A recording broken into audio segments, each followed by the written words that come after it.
Ela não veio para te destruir. Ela veio para te avisar. Você está aqui. Isso já diz alguma coisa. Não é qualquer pessoa que para no meio do dia, ou no meio da noite, e decide que quer entender o que está acontecendo dentro dela. A maioria empurra com a barriga, distrai, abre uma série, responde mensagem, come alguma coisa que não estava com fome. Você não fez isso. Você está aqui. E eu preciso que você saiba, antes de qualquer coisa, antes de qualquer conceito ou ferramenta ou insight, eu preciso que você saiba que o que você sente não é exagero, não é fraqueza, não é algo que precisa ser consertado, medicado ou suprimido antes que alguém descubra. O que você sente é informação. A sua ansiedade está falando.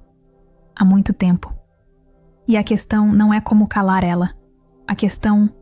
A única questão que importa é: o que ela está tentando te dizer? Eu sei como é esse estado. Não como descrição clínica, como experiência vivida. É aquela sensação de que o mundo continua girando na velocidade certa, mas você está um segundo fora de sincronia. Todo mundo parece saber o que está fazendo, para onde está indo, o que sente, e você está funcionando. Funcionando muito bem, aliás, com um ruído de fundo que nunca desliga completamente. Às vezes ele é sussurro, às vezes é sirene, às vezes você vai dormir exausta e acorda já no alerta.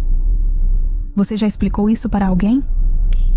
Tentou colocar em palavras e viu a pessoa olhar para você com aquela expressão levemente confusa que significa: você tem tanto, por que está reclamando? E você sorriu, disse: é nada, deixa pra lá. E guardou de volta. Esse gesto, guardar de volta, é exatamente o que estamos aqui para desfazer hoje. Porque a sua ansiedade não está te destruindo. Ela está tentando te salvar. E enquanto você continuar tratando ela como inimiga, enquanto continuar lutando, suprimindo, correndo, ela vai ficar mais alta. Não por maldade, por urgência. Neste vídeo, vamos percorrer 6 pilares que transformam a sua relação com a ansiedade de raiz. Não são dicas, são verdades sobre o seu sistema interno que ninguém te ensinou a nomear. O pilar 1. A linguagem que sua ansiedade fala e por que você nunca aprendeu a traduzir. O pilar 2. O contrato que você fez na infância para ser amada e o preço que você ainda paga por ele. O pilar 3. A diferença entre preocupação produtiva e espiral punitiva e como distinguir uma da outra em tempo real. O pilar 4. Os gatilhos invisíveis. As situações que parecem inocentes, mas que acionam um alarme que tem décadas. O pilar 5. O que acontece com o corpo quando a mente não é ouvida e por que a ansiedade eventualmente fala pela carne. O pilar 6. E este é o mais poderoso e o mais subestimado de todos. O ato de escuta interna que não é meditação, não é journaling, não é nada do que você já tentou. É o momento em que você para de perguntar: como faço para parar de sentir isso? E começa a perguntar: o que eu precisaria mudar para não precisar mais me sentir assim? Esse último pilar é o que separa quem gerencia a ansiedade para sempre de quem finalmente a compreende. E quando você terminar esse vídeo, você não vai sair com uma técnica nova. Vai sair com uma perspectiva que muda o que você faz com o que sente. Não só hoje, mas daqui para frente. Se você quiser começar a jornada com mais profundidade, o e-book Autoestima Inquebrável está na descrição. Ele é a continuação prática de tudo que você vai ouvir aqui. O mapa você vai receber neste vídeo. O território está lá. Agora, fique. O que vem a seguir é o que você precisava ouvir há tempo. Sua ansiedade não é barulho. É uma língua que você nunca aprendeu a falar. Pilar 1. A linguagem da ansiedade. Vamos começar pelo começo. Pelo que a ansiedade realmente é. Não como diagnóstico, mas como função. O seu sistema nervoso é um sistema de detecção de ameaças que existe há milhares de anos. Ele foi construído para te manter viva, não feliz, não realizada, viva. E para fazer isso, ele monitora constantemente o ambiente, físico, emocional, relacional, em busca de qualquer sinal de perigo. O problema é que esse sistema foi calibrado num mundo onde o perigo era físico. Predadores, escassez, exclusão do grupo, que naquela época significava morte real. O seu sistema nervoso não distingue entre um leão e uma mensagem que ficou sem resposta, entre uma seca e uma reunião difícil amanhã, entre ser expulsa da tribo e deceber alguém que você ama. Para ele, ameaça é ameaça. E então ele dispara. Cortisol, adrenalina, o coração um pouco mais rápido, o pensamento que acelera e começa a antecipar cenários que ainda não aconteceram, porque o papel biológico do pensamento ansioso é exatamente esse: resolver o problema antes que ele chegue. Isso não é fraqueza, isso é sofisticação evolutiva. O problema não é o sistema, o problema é que você nunca lhe disse o que ele está realmente protegendo. Porque na maioria das vezes, quando a ansiedade dispara, o perigo real não é externo, é interno. É o medo de decepcionar alguém cuja aprovação você colocou acima da sua própria paz. É o medo de ser vista como insuficiente num mundo onde você aprendeu que o seu valor é medido pela sua produtividade. É o medo de perder algo, ou alguém, antes de ter tido a coragem de realmente tê-lo. A ansiedade não está errada sobre o perigo. Ela está errada sobre a fonte. Pilar 2. O contrato da infância. Há uma pergunta que eu quero que você considere. Não precisa responder em voz alta. Só sinta onde ela toca. Quando você era criança, 4, 5, 6 anos, qual era a versão de você que recebia mais amor? A versão que estava bem? Que não dava trabalho? Que ajudava? Que obedecia, que entendia quando não era o momento? Ou a versão que estava mal, que precisava, que chorava e pedia e não sabia resolver sozinha? Para a maioria das pessoas que carregam ansiedade crônica, a resposta é a primeira. Não porque seus pais eram maus. Na maioria dos casos, eles fizeram o que podiam com o que tinham. Mas crianças são mestres em aprender as regras não escritas do amor. E quando uma criança percebe, mesmo que de forma não consciente, que ser fácil gera conexão e ser difícil gera distância, ela toma uma decisão. Ela decide ser fácil. E essa decisão vira um programa. Um contrato silencioso com o mundo que diz: eu vou gerenciar o que sinto para que você não precise se desconfortar com isso. Em troca, você fica. Você cresceu. O contrato não. Hoje, quando você sente raiva, você gerencia. Quando você sente medo, você gerencia.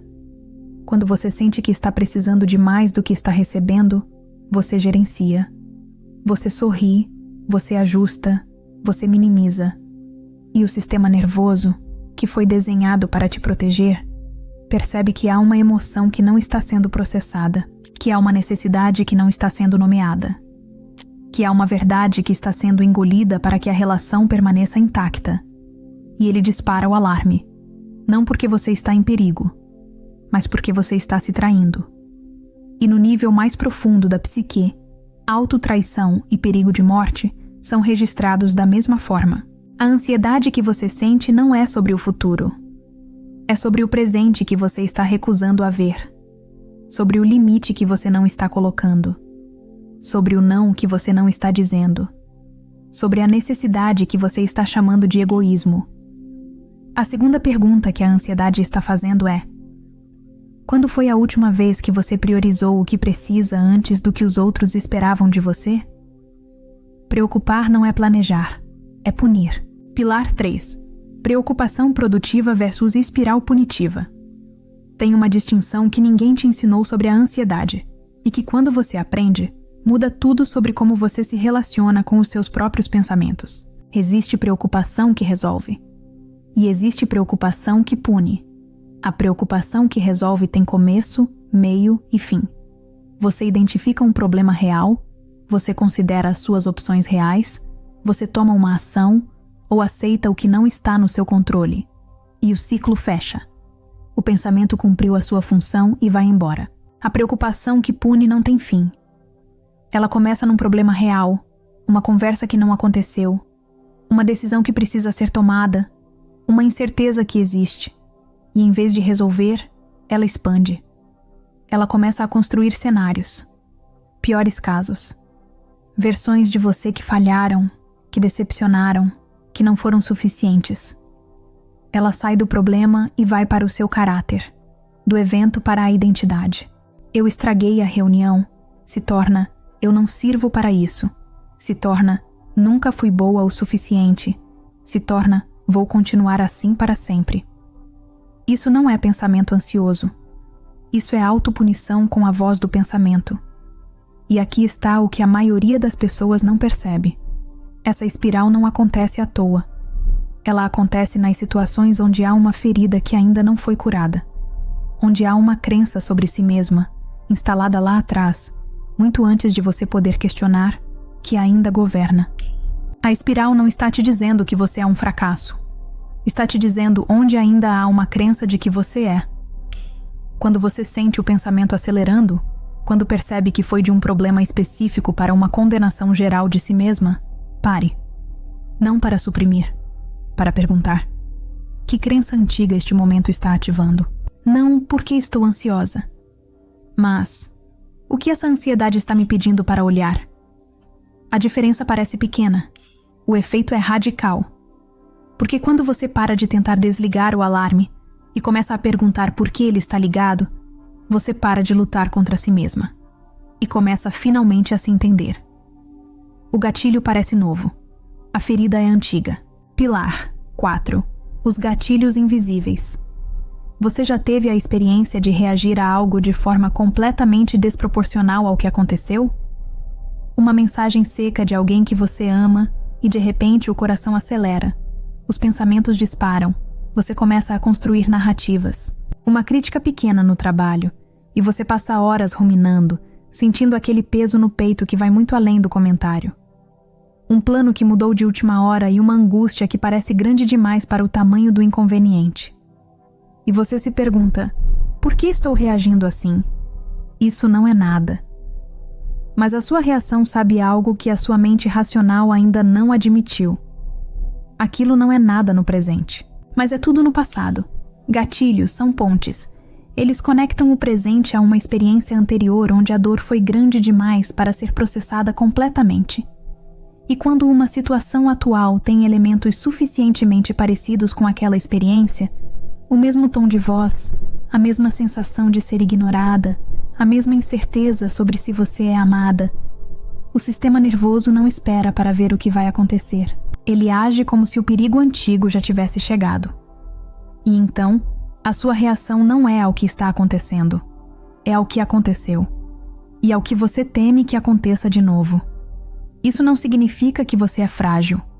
Significa que você está carregando algo que ainda não foi completamente olhado. Os gatilhos mais comuns nas pessoas que carregam ansiedade crônica têm 3 origens. A primeira é a rejeição, real ou percebida. Qualquer situação que ressoe com "não sou suficiente para ser escolhida" ativa um alarme desproporcional. Porque em algum momento da vida, ser rejeitada custou algo que a criança em você não conseguiu absorver. A segunda é a perda de controle. Para alguém que aprendeu que o seu valor está na sua competência, que ser capaz, eficiente, confiável é o que a torna merecedora de espaço, qualquer situação onde o resultado não está em suas mãos é vivida como ameaça existencial. A terceira é a decepção do outro. Para quem construiu a própria identidade em torno de ser confiável, responsável, presente, a possibilidade de falhar alguém não é apenas inconveniente, é uma ameaça à própria identidade. Quando você consegue identificar qual dessas origens está por baixo de uma espiral ansiosa, o gatilho perde poder. Não porque a dor desaparece, mas porque você para de ser arrastada por ela sem saber por quê. Você começa a conseguir dizer: eu sei o que está acontecendo aqui. Esta reação pertence a um passado que já passou. Posso olhar para o presente com mais clareza. Isso é regulação emocional real. Não é suprimir. É compreender o suficiente para não ser governada. O que a mente não processa, o corpo guarda. Pilar 5. O corpo, que fala. O que a mente não disse. Existe um momento em que a ansiedade para de ser só pensamento. Você provavelmente já conhece esse momento. É quando o coração aperta mesmo sem razão aparente. Quando o estômago fecha antes de uma situação que na teoria é simples. Quando você acorda às 3 da manhã com aquela sensação de urgência sem saber sobre o quê. Quando você sente a tensão no ombro, na mandíbula, na base da nuca. Um peso que fica mesmo quando a situação que o gerou já passou. O corpo não mente. Ele não tem capacidade para isso. Quando uma emoção é sentida, processada e liberada, ela passa. O luto chora, o medo treme, a raiva se contrai e se expande. Quando isso acontece completamente, o corpo retorna ao equilíbrio. Mas quando uma emoção é gerenciada antes de ser sentida, quando você engole, quando você empurra para baixo, quando você decide que não é hora, não é o lugar, não é seguro, ela não desaparece. Ela é armazenada no tecido muscular, na postura, no sistema digestivo, no padrão de sono, no sistema imunológico. A ciência tem nome para isso. Chama de memória somática. O corpo guarda o que a mente não processou. E então, quando você pergunta: por que estou ansiosa sem motivo? A resposta muitas vezes não está no presente. Está no acúmulo de tudo que você não se permitiu sentir completamente ao longo dos anos. O corpo não está exagerando. Ele está cobrando. Não existe saída intelectual para uma dor somática. Você não pensa a tensão para fora do ombro. Você não analisa a angústia para fora do peito. Você precisa sentir, completamente, com segurança, no seu tempo. Isso significa aprender, talvez pela primeira vez, que sentir não é perigoso. Que a emoção que você tanto teme não vai te destruir se você parar de fugir dela. Que do outro lado da sensação que você evita há, quase sempre, uma liberação que você não sabia que precisava. O corpo ansioso não precisa de controle, precisa de permissão. Permissão para sentir o que sempre sentiu, mas nunca teve espaço para existir completamente. Você não precisa de menos ansiedade, precisa de mais você. Pilar 6. A escuta que transforma. Agora chegamos ao pilar que prometei no início, o mais poderoso, o mais subestimado. E antes de nomear, preciso dizer algo. Você passou anos tentando resolver a ansiedade. Você já tentou respiração, já tentou meditação, já tentou se distrair, já tentou ser mais racional, mais lógica, mais no presente. Talvez já tenha ido à terapia, talvez já tenha tomado algo, e em muitos momentos funcionou, parcialmente, temporariamente. Mas a ansiedade voltou, talvez diferente, talvez sobre outro tema. Mas voltou, e você começou a acreditar que é assim, que você é assim, que a ansiedade é parte de quem você é, e não de algo que você ainda não resolveu. Não é verdade. A ansiedade crônica não é identidade. É sinal de desconexão. Desconexão entre o que você sente e o que você expressa. Entre o que você precisa e o que você pede. Entre quem você é e quem você aprendeu a ser para ser aceita. O 6º pilar, a escuta que transforma, não é uma técnica. É uma prática de vida. É a prática de, quando a ansiedade surge, parar de perguntar como faço para ela ir embora e começar a perguntar o que eu estaria sentindo se eu me permitisse sentir. É a prática de, quando você percebe que está gerenciando a própria emoção para não incomodar alguém, perguntar: e o que eu precisaria nesse momento se eu não precisasse me preocupar com o que o outro vai sentir? É a prática de construir dentro de você um espaço onde todas as suas emoções têm permissão de existir sem precisarem ser justificadas, minimizadas ou transformadas em algo mais palatável antes de aparecerem. Isso não é egoísmo. É a coisa mais generosa que você pode fazer, por si mesma e pelas pessoas que ama. Porque a pessoa que aprendeu a se ouvir deixa de precisar que o mundo fique quieto para que ela fique bem. Ela para de precisar controlar o que não está em seu controle. Para de precisar da aprovação de cada pessoa ao redor para se sentir suficiente. Ela começa a ter, dentro de si, o que sempre buscou fora. E a ansiedade, que era o alarme de uma casa que precisava de dono, começa a baixar de volume. Não porque foi silenciada, mas porque finalmente foi ouvida. Esse é o trabalho. Não é rápido, não é linear, mas é o único que transforma de raiz. Escrevam nos comentários. Eu sempre soube que havia algo que eu precisava ouvir de mim mesma. Se essa frase ressoou, você sabe por quê. E eu quero ver você aqui. Se você chegou até aqui, você não está consumindo conteúdo. Você está fazendo algo mais raro. Você está se ouvindo. Se inscrever aqui não é seguir um canal. É declarar que você escolheu a profundidade quando o mundo inteiro te oferece distração. Aperta o sino, porque o próximo vídeo já foi feito pensando em você. Existem conversas que não cabem num vídeo público. Existem níveis de entendimento que precisam de um espaço onde você possa parar, respirar e aprofundar sem o ritmo do algoritmo ditando o quanto você pode sentir de cada vez. O espaço dos membros existe para isso. Para quem entendeu que a transformação real não acontece no conteúdo consumido, mas na comunidade onde ela é vivida e integrada. Se você quer ir mais fundo, o link está na descrição. Tudo que você ouviu hoje é o mapa, a estrutura, a compreensão de onde a ansiedade mora e o que ela está protegendo. O e-book Autoestima Inquebrável, na descrição, é o território.